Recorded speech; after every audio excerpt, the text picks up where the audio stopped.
Yes, I think if we give the theater another year or two, perhaps. Oh my goodness, who could that be? Oh, no, Teddy, I'll go, dear.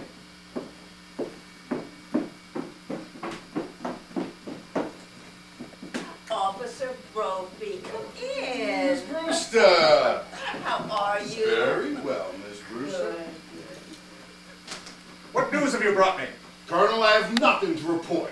Splendid! Thank you, sir. At ease. Well, you know Dr. Harper, don't you? Oh, sure do. Hello, Mr. Dr. Harper. I dropped by to get the toys for the Christmas fund. Oh, yes. Yes. It's splendid work you men do, fixing up discarded toys to give poor children a happier Christmas. Yeah, it gives us something to do when we're sitting around the station. You get tired playing cards, and then you start cleaning your gun, and the first thing you know is you shot yourself in the foot.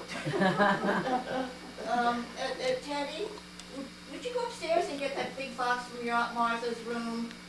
Oh, and how is Mrs. Brophy today? Mrs. Brophy has been quite ill, Dr. Harper. Pneumonia. I'm sorry to hear that. Yeah, she's doing better. He's doing better now. A little weak still. Well, I'll go get you some broth to take to her. Oh, don't bother, Miss Sapp. You've done so much for her already. We just made it this morning, and Sister Martha is out now taking some to poor Mr. Benitsky. It won't be a minute. Gentlemen, be seated. Be comfortable. She shouldn't go to all that trouble. But try to stop her or her sister from doing something good, and for nothing. They don't even care how you vote. When I received my call to Brooklyn, I moved next door, my wife wasn't well. When she died, and months before, well, if I know pure kindness and absolute generosity, it's because I've known the Brewster sisters. Colonel, you promised not to do that. But I have to call a meeting of the cabinet to get the release of those supplies. He used to do that in the middle of the night. The neighbors raised Cain with us. Ay, ay, ay. Oh, he's harmless, he's harmless. Suppose he does think he's Teddy Roosevelt. There's a lot worse people he could think he was. Well, his father, the old girl's grandfather, was brother was something of a genius. And their father, Teddy's grandfather, he was a little bit crazy too. Crazy like a fox. But he made $1 million. Really? Right here in Brooklyn? Patent medicine. He was a kind of a quack of some sort. Old Sergeant Edwards remembers him. He used the house here as a sort of clinic. Tried him out on people. I understand he made some mistakes occasionally, too. The department never bothered him much, though, because he was pretty useful on autopsies sometimes, especially those poison cases. Well, whatever it is he did, he left his daughters fixed for life. Thank God for that. Not that they spent any of it on themselves. Yes, I'm well acquainted with their charities. You don't know what temper. When I was with the Missing Persons Bureau, I was trying to trace an old man that we never did find. Do you know that there's a rental agency that's got this place down on its list for furnished rooms? They don't even rent rooms. But you can be sure that if somebody comes by looking for a room, they're going to go away with a good meal and probably a few dollars in their kick. It's just their way of digging up people to do some good to them. Well, now, isn't this nice? Good afternoon, Miss Brewster. How do you do, Mr. Brophy? Dr. Harper. I dropped by to get the toys for the Christmas one. Oh, yes, Teddy's Army and Navy. They wear out. They're all back. Oh, no, the Colonel's already upstairs after them. It seems the cabinet has to okay it. Oh, yes, of course. How is Mrs. Brophy? Oh, very well, ma'am, very well. In fact, your sister's getting some soup for me to take to her. Oh, yes, we just made it this morning.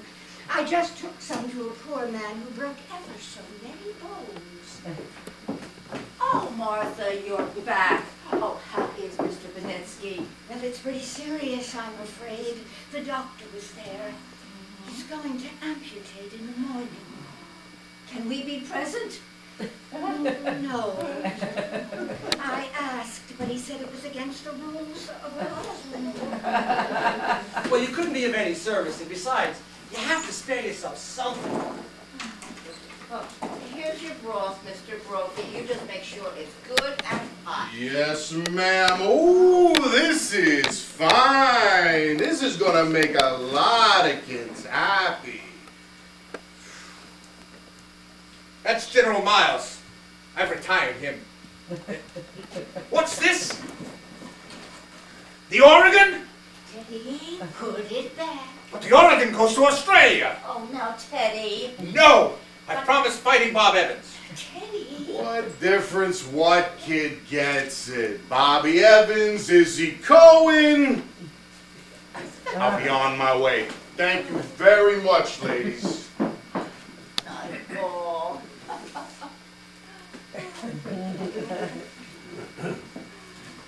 Bye. Bye. Well, I ought to be running home also. Oh, before you go, Dr. Charge! Charge the blockhouse! And I brace myself against the wall, and I yells, "Come in!" Hey, Brophy! Hey, what do you know, Brophy? What the hell is going on here? Hey, this is Mortimer Brewster, the playwright. Me and him were writing a play together. I'm just telling him the story. Would you have to tie him up to make him listen? You better report in at the station. The whole force is out looking for you. He sent you here for me? I didn't know you was here. I came to warn the old ladies that there's hell to pay.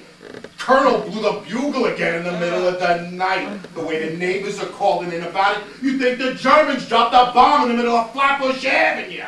The lieutenant's on the warpath. He says Teddy's got to be put away somewhere. Yes, yes! Oh, Mr. Brewster, I know the third act runs a little long. I'll just run through the third act. Get away from me! Hey, say, do you know what time it is? It's after 8 o'clock in the morning. I gotta get away. I know those first two acts are a little long, but I don't see anything we could leave out. You can leave it all out! Who the hell is this? This is my brother. Oh, the one that ran away, so he came back. Yeah, he came back.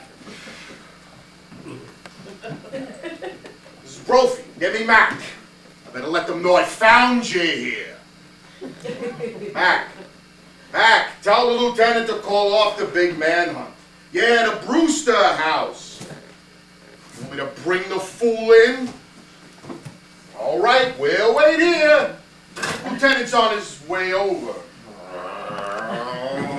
All right, you got me, huh? I suppose I've been turned in. And you and that stool-pigeon brother of mine are gonna split the reward. Reward? Well, now I'll do a little turning in for myself. You think my aunt's a sweet, charming old lady, now, don't you?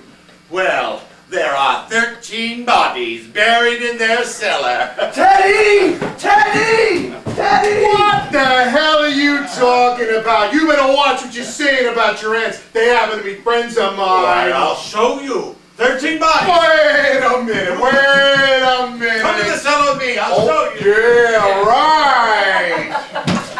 You don't want to see what's downstairs in the cellar? Come on. I'm not sure I want to be down in the cellar with you. Look at that puss. You look like Boris Karloff.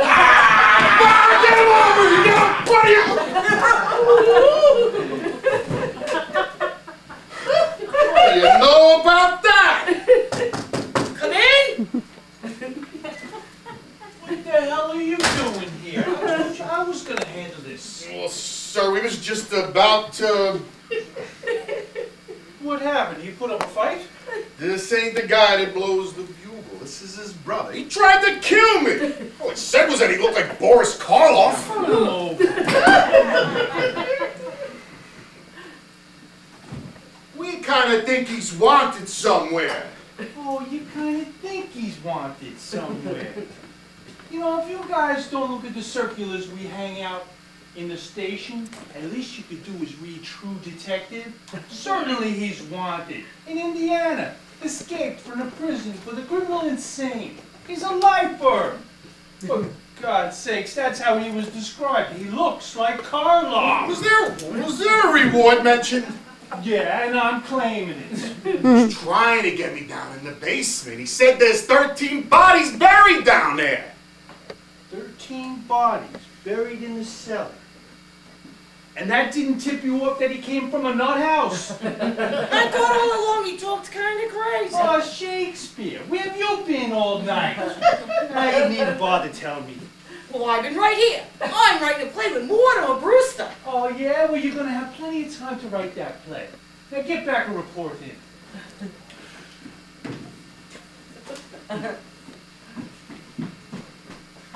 Can I come over sometime and use the station typewriter? No, get out of here. Take this guy somewhere else and bring him to. And see what you can find out about his affairs. The guy who helped him escape, he's wanted too. No wonder Brooklyn's in the shape that it's in with a police force full of flatheads like you. Falling for that kind of a story. 13 bodies in the cellar.